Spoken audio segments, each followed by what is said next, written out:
Good morning, ladies and gentlemen. My name is Glen Bradley. I served in the North Carolina State House, and before that I served in the United States Marine Corps. In 2011, I was recognized as one of the most prolific 10th Amendment state legislators in the nation. And I do believe in a constitutional form of government and in the state's powers to enforce the Constitution. I hope you all can see the presentation. We're talking about the rightful remedy to federal tyranny and how the states can enforce constitutional compliance against Washington, D.C.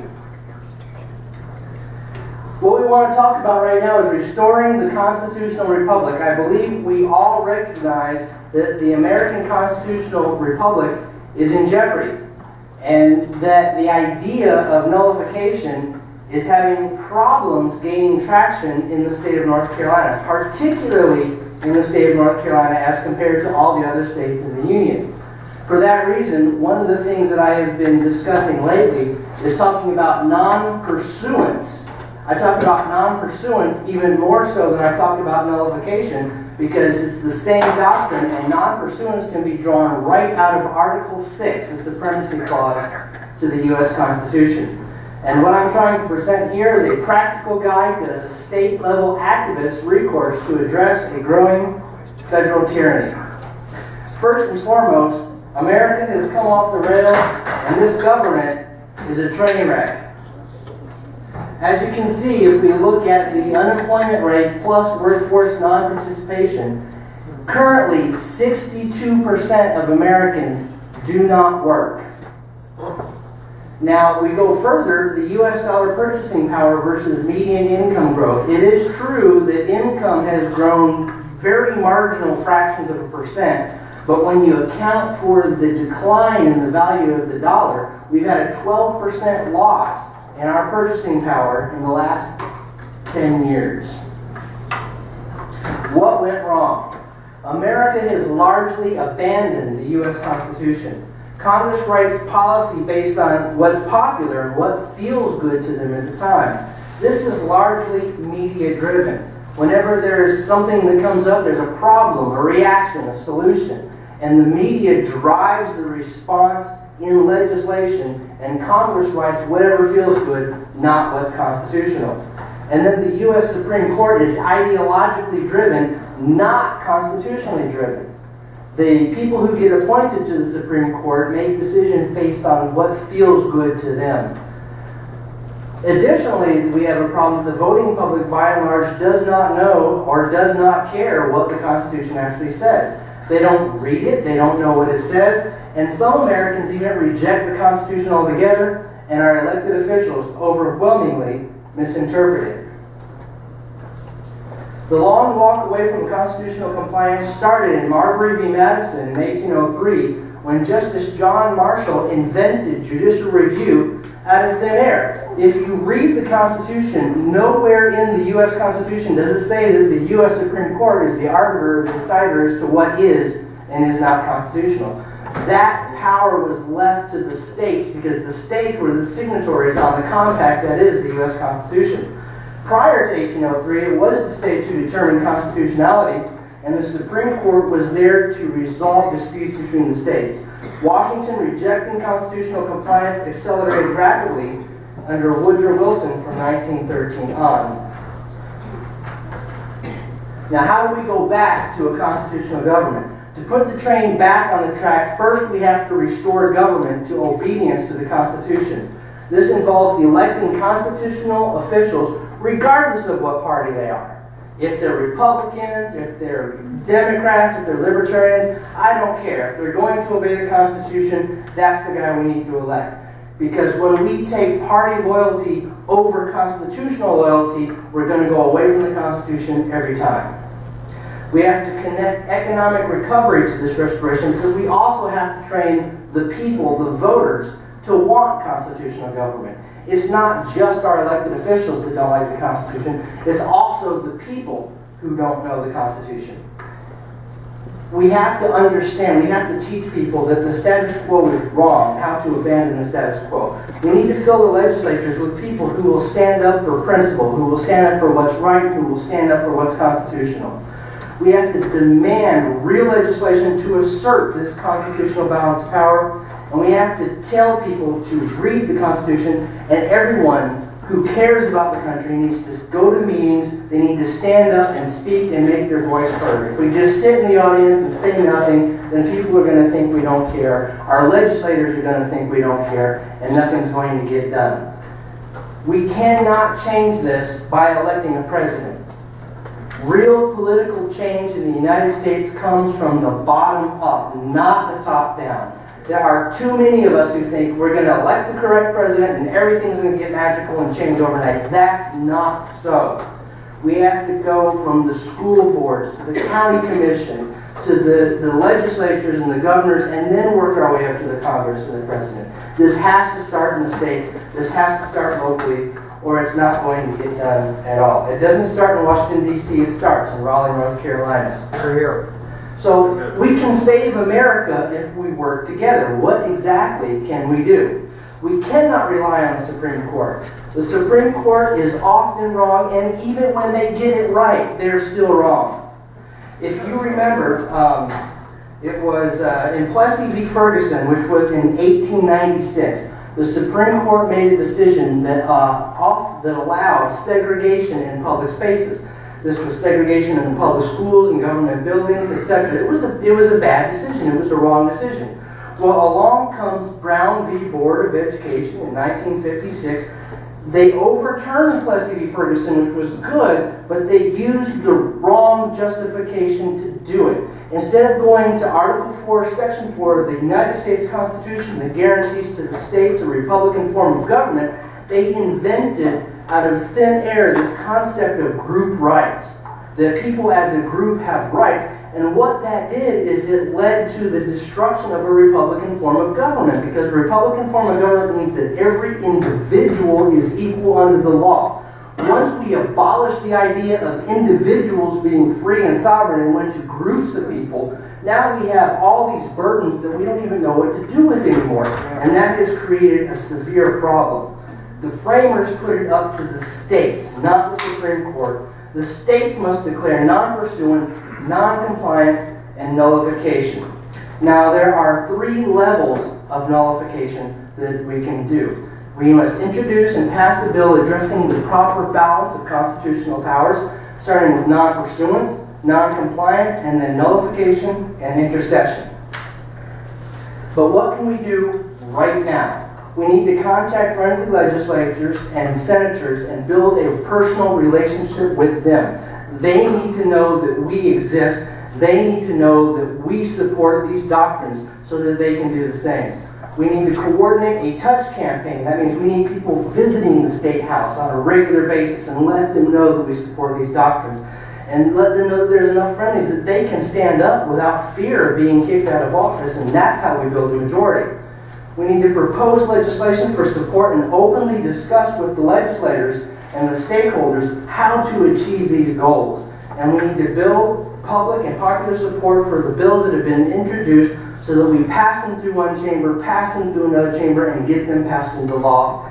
And very importantly, we have to reward those legislators that support us.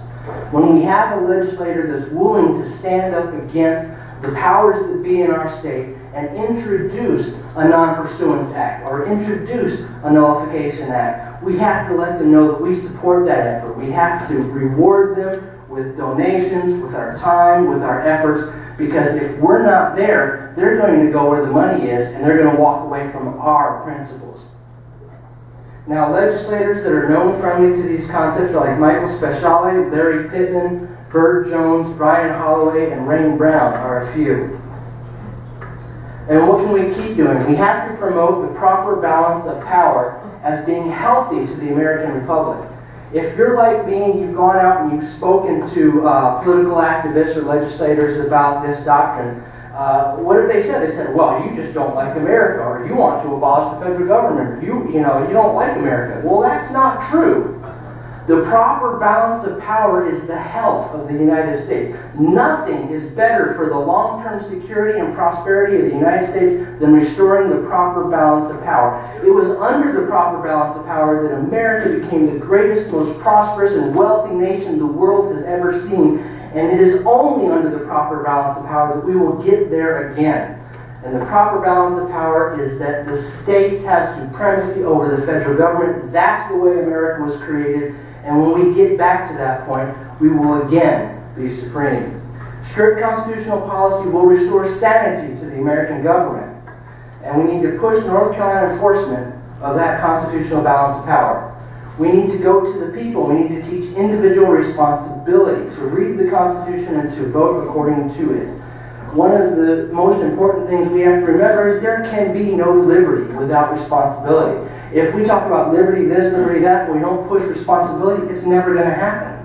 Or if it does happen, it's going to be a nightmare.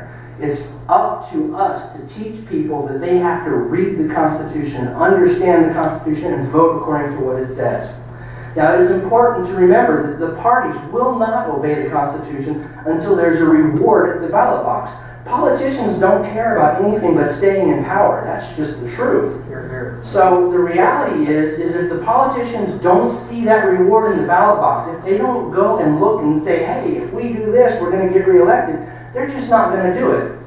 Now, bear in mind that only 20% of the electorate will turn 90% of all the elections in the United States. There's a very small window of difference between the winners and losers in every election. If you own only 20% of the electorate, that will turn almost every election in the land. So this is not an impossible goal. Now, if we make it a civic duty to read the Constitution, that will reach as many as 50% of the voters. So this is well within our grasp. Now, the measures to propose, fundamental legislative principles. Now, this is where we get into the meat of this topic. I like to talk about non-pursuance. I like to talk about non-pursuance because it is in Article 6 of the United States Constitution. If you have your Constitution with you, and you can look at it right now, you can. The Article 6 is called the Supremacy Clause. Now, if you're like me and you've been out arguing about nullification and you brought up the 10th Amendment, chances are someone has told you, well, Article 6 is a supremacy clause. That means the federal government can do anything it wants. No, that's not what it means. The entire doctrine of nullification can be drawn explicitly from Article 6. You don't even need the 10th Amendment to get this doctrine out of the Constitution. It is in the Supremacy Clause all by itself.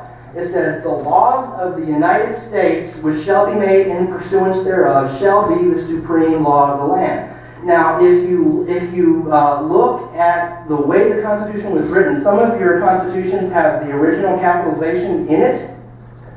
And if you look at that, back in 1789, words were capitalized if they were important. The grammar rules were a little bit different. And if you look at the word pursuance, it has a capital on it. It's capital P. So this is one of the most important words in the Supremacy Clause.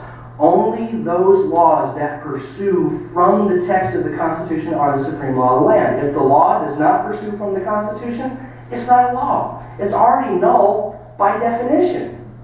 The 10th Amendment exists in case people got dumb, got lost their mind, and didn't understand Article 6. It's only there to explain what Article 6 already says. So you don't have to start from the 10th Amendment. You start from Article 6, and then they have nowhere to go. You've already boxed them into a corner. The first step is a joint resolution of the North Carolina House and Senate that declares a law is not in pursuit of the Constitution. And you draw this right out of the Supremacy Clause. You can pull a text right out of the Supremacy Clause and say this is not a constitutional law. That doesn't even get into nullification yet. Doesn't even get into intervention yet. It just says it's not constitutional. The resolution would look very simple. The state of North Carolina finds that U.S. Code so-and-so does not pursue from the Constitution, and the state of North Carolina resolves, therefore, to pursue acts, whatever, whether it is to intercede or to simply not comply. And beyond that, we get into enforcement acts of the Constitution, where the state of North Carolina can actually enforce the federal Constitution within the United States. This starts by a statement of non-pursuance that's signed by the governor. As any legislation passes both chambers and then goes to the governor signs it. This would basically, the governor would sign a resolution saying that this law is not constitutional.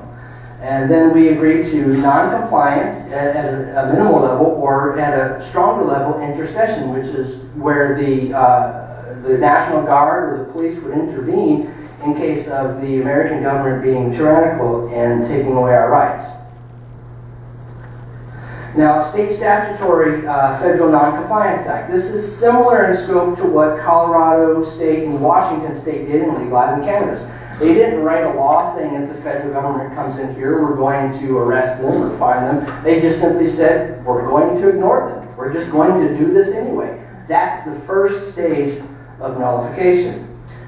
We argue how the Fugitive Slave Act was nullified by the northern states to protect escaping slaves, but we have to understand these were not the kind of formalized bills that we've seen in the United States today that are, follow a strict rigid structure and all look alike. This was simply Wisconsin and Maine and the other northern states saying, we're not going to comply. We don't like this federal law, we don't think it's constitutional, and we're not going to do it. That's all it is. They said, we're not going to comply with the Fugitive Slave Act, and you can't make us do it. And today, that would be like saying you're not going to serve a self-signed national security letter in the state of North Carolina without the accompaniment of a county sheriff and a local warrant. It would be a very simple bill, and it would probably gain a lot of support, a lot more than the formalized structures that we've seen in the past. A state bill of intercession. Now, this is when the acts of the federal government get a bit more tyrannical. The state deems that a given law is an extreme violation of civil rights and decides that it's time to intercede. An intercessionary bill would be applying penalties to federal agents who come to enforce certain laws within the state of North Carolina. They would agree to deploy the police or the National Guard forces in defense of the citizens who are the object of this tyranny. This would ban all enforcement of a given law inside the state of North Carolina, and it would defend the people from a runaway U.S. government. Now, this is the traditional role of 10th Amendment nullification that we have seen in the states of late. It provides for legal penalties for the enforcement of banned laws. It provides for tort for injuries. That's, in other words, if someone is injured by the federal government enforcing a bad law, they would provide reward for that. And it asserts the enforcement of the correct constitutional balance of power. It clarifies North Carolina government role in enforcing that compliance. Now, the next question I have is, why not amend the Constitution? Will changing the text finally make them start obeying it? I'm not so sure about that. The federal government already ignores the Constitution. If we were to add new text like a balanced, I love a balanced budget amendment. There's a lot of things that I really like. But if we change the text, are they going to just magically start obeying it all of a sudden? They aren't anymore. They're going to keep ignoring it, no matter how we change it. If we want a constitutional amendment to have any impact at all, we have to get them to obey the Constitution first. Once our government obeys the Constitution, then we can look at improving the process. One of the things that I would like to see in the far distant future is I would like to see a penalty that make it a felony for an elected official to violate their oath of office. So, I'm not against amendments, but they are useless until our government obeys the Constitution in the first place. And in the long run, we need both. You can't say that we never need an amendment. We needed the first 10 amendments. The 13th Amendment was a good amendment, so we can't say that we never need an amendment, but we can't amend the Constitution now while they're already ignoring it, because the only thing that's going to happen is they're going to add another layer of justification to the tyranny that already exists, and it's going to make things worse.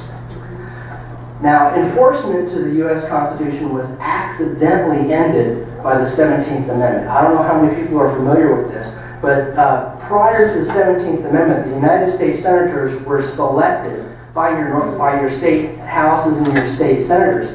What that did was the higher chamber was answerable to the state legislatures. And what that did was that gave the states a stake in the federal government. So if the federal government started doing wrong, all they had to do was pull their senator back and say, you're out of the job.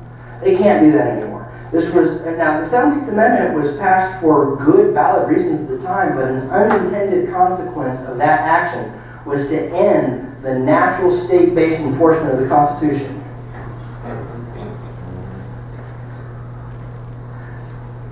Now, one of the things I do want to make plain is I'm not as worried about an Article 5 convention as a lot of my peers are, because I know that it still has to go back to 3/4 of the states.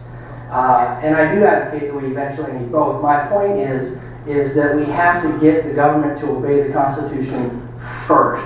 Once our government is obeying the Constitution, then we can look at possibly making things better. An amendment will do literally nothing until that point. Now, we need to look at a roadmap for reform. First, we need to establish constitutional compliance and prosperity. Now, we can do things that will increase obedience to the Constitution that will have no effect on the economy. And that's good, but that only addresses one half of the situation. The other half of the situation is the people, the voters at large. They need, and I hate to say it this way, but the voters need to be trained to want constitutional government. So, right, exactly. So what we really need to do when we start doing these constitutional reforms is we need to start with the kinds of reforms that will increase the general prosperity. We need to attach people's wallets to constitutional government. So every time a bill is passed and the government becomes closer to the Constitution, people have more money in their wallets. And after a couple of times, they're going to say, hey, you know, the more we obey the Constitution, the more money I have. And then they're going to start demanding constitutional government from their representatives. So this is something that we can do to actually affect the people at the bottom level and get them to clamor for constitutional government. And that's how you affect a long-term solution that keeps people desiring a constitutional government. Tying economic recovery to the active enforcement of the Constitution. And I covered almost all of that slide. Now, mass action to effect real reform. We need to build communities and use traditional political methodologies to help increase mass activism. We need to develop a huge community list. Lists, ladies and gentlemen, are the life and death of politics. This is something that people who aren't in the middle of it don't really see as well. Whether you win or lose in politics boils down to lists. It's as simple as that. The better your lists, the more likely you are to win office or to win a bill or to win whatever. And that's important. We need to identify people who love the Constitution out in the real world by any means necessary. We need to reach out and contact them. If they're close to the Capitol building in Raleigh, we need to encourage them to go visit the legislators regularly. If you remember, recently there was a campaign where people wore red. And all the legislators were talking about, oh, these red shirts are here, and they're really stuck in their minds. So one of the things that I advocate is when we gather our group of constitutional advocates to go visit the legislature on a regular basis, have a common theme like blaze orange, like this gentleman here is wearing blaze orange. And what that does is they can see this from a mile away, and when they're walking to their office, you don't even have to talk to them. They see on the far end of the campus, they see a guy in a blaze orange shirt. Oh, those constitutional people are here again. And that means something to them. That means you're dedicated. That means you're passionate about getting this done. And if at all possible, schedule daily visits. So not a day goes by that they don't see someone there advocating for constitutional government. Even if it's only one person a day, one orange shirt walking around campus a day, that sticks in their minds. And there's constant pressure that we have to have a constitutional government, or I'm going to get voted out of office.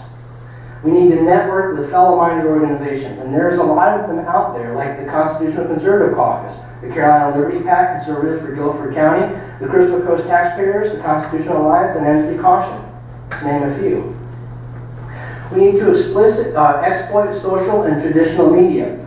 We can organize massive multimedia lists of pro-constitutional Americans, activists, leverage Facebook and Twitter and mailing lists and have discussions and arguments. This is something that a lot of us are already doing. Except we also need to coordinate these campaigns so that we have a Facebook campaign going on at the same time as a direct mail campaign, at the same time as a door knocking campaign. Once we coordinate all these together, one of the things that I learned when I was running for the North Carolina State House is that if you do 3 types of media within 72 hours, it sticks in someone's head. You pick 3 days and you do a mail out, a door knock, and signs. Any 3 completely different pieces of media within 72 hours, it sticks in someone's head and they're going to remember you for a long time. So by coordinating these types of campaigns, we're going to have a larger impact on the individual voters. And once again, this boils down to lists. Lists are the life and death of politics. We need to compile a master list of people who support the Constitution and who support these efforts. Do something. Absolutely. We need to propose and support reform measures. We need to describe a legislative act and what effects it will have. A lot of our legislators are afraid to do anything in this area because they don't even know what it is or what it'll do.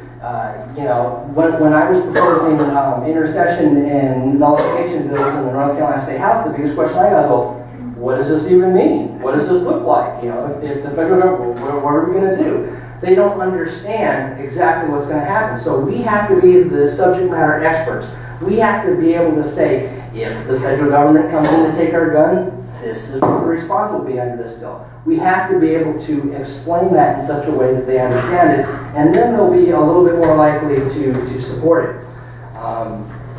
And we need to support other measures to grade legislators on compliance. In addition to getting legislators to support our measures, they're going to be a lot more likely to support what we want if we find compatible issues that we can support them on. And I stress the word compatible because we don't want to violate our own principles, but a legislator is a lot more likely to support us if we're going to support them. And we need to build on the victories. Once we start with smaller, easier to manage chunks like non-pursuance and simple resolutions that state that a law is not constitutional, and then we can push on from there into nullification, and then push on from there into intercession as the needs arise.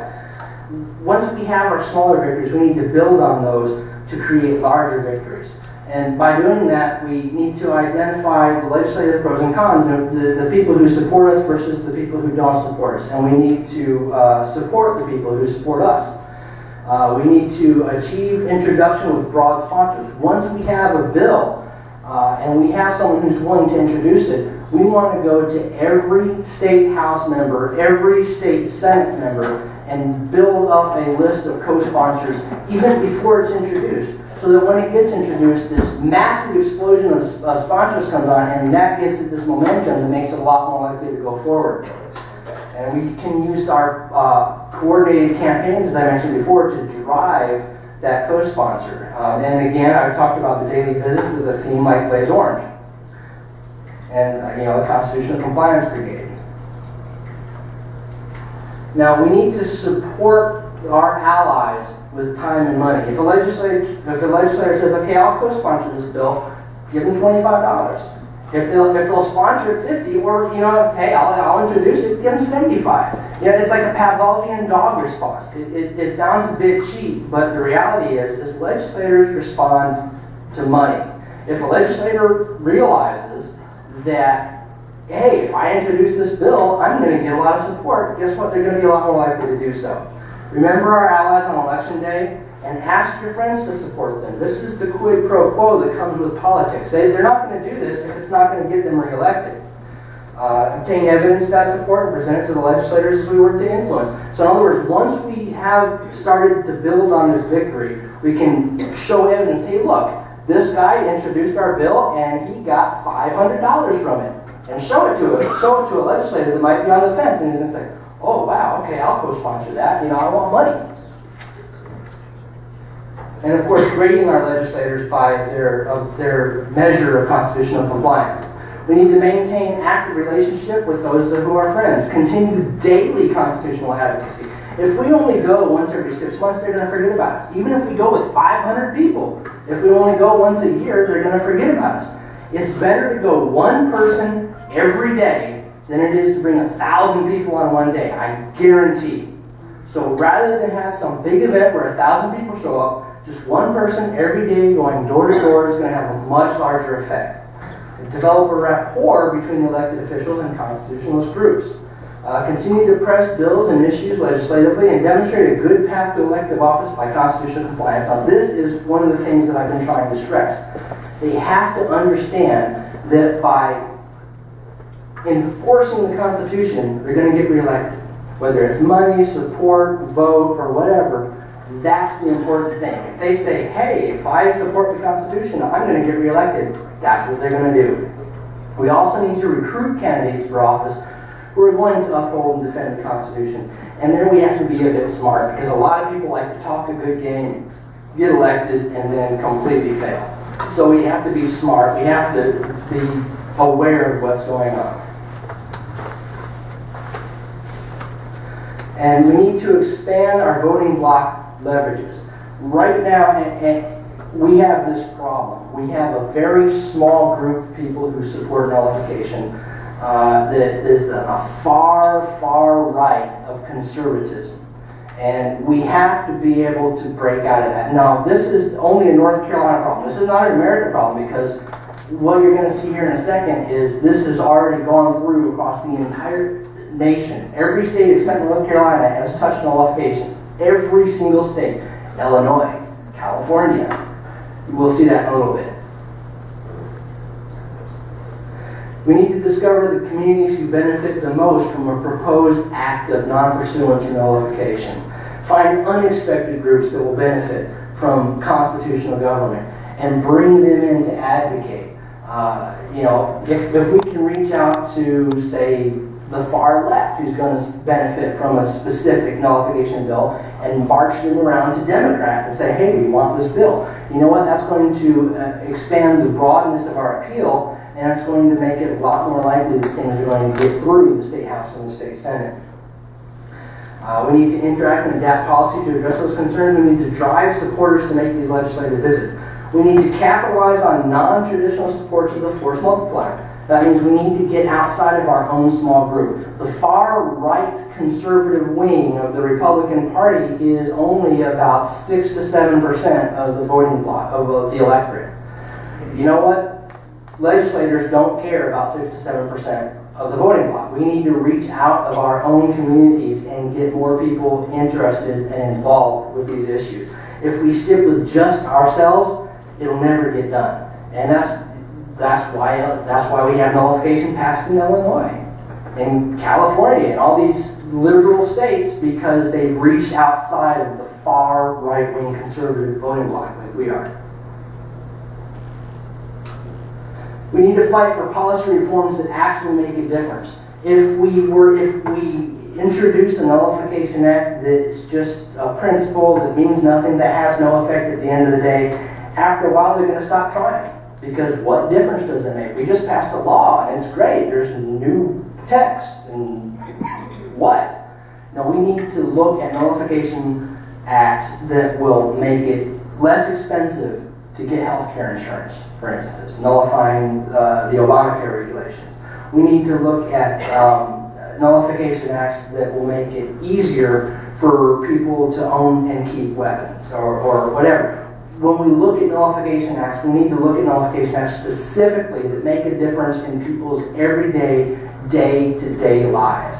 If we just do some principled text to be high and mighty, it'll never go anywhere, and if one passes, you'll never get another one to pass because people won't see a difference in their lives.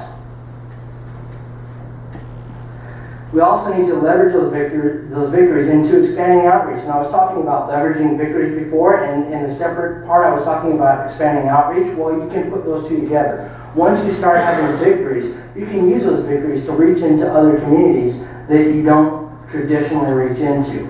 And you talk about standing for the constitutional balance of power. One of the things I would like to see is called the Sheriff's First Act. And the type of Sheriff's First Act that I had proposed in 2011 would require the sheriff to keep a log of every law enforcement action in his county, whether it was from the federal government, municipal, it doesn't matter. If there's a law enforcement action in that county, he has to justify it with the Constitution, publish that justification prior to the election, and that way he becomes the end-all, be-all to law enforcement in his county. If the FBI comes in his county and wants to do something, they will have to go to the sheriff first and get explicit permission. That's the way our country was set up to be in the first place, and we've walked away from that. So that's something that will make a very real difference. Yes, sir. And another thing we can do is talking about the federal TSA. We can actually outlaw the federal TSA not by saying the TSA is illegal, but with county and state zoning law, something real simple.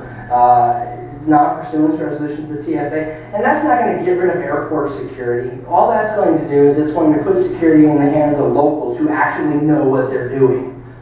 Yeah. Yeah.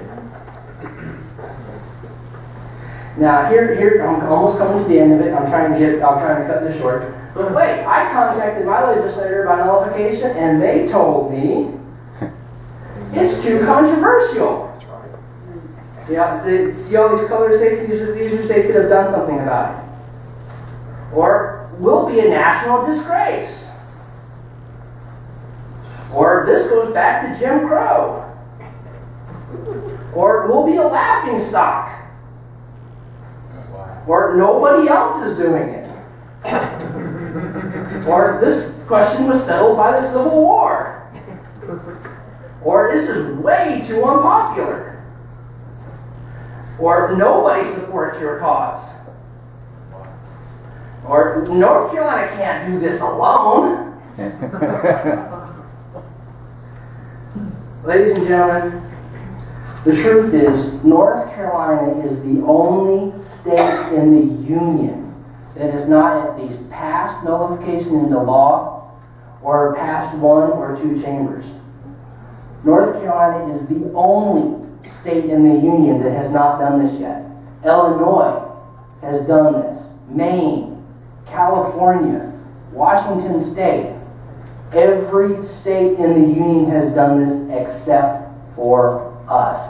Do not let your legislators tell you that this is controversial. It is only controversial to them. Thank you very much, ladies.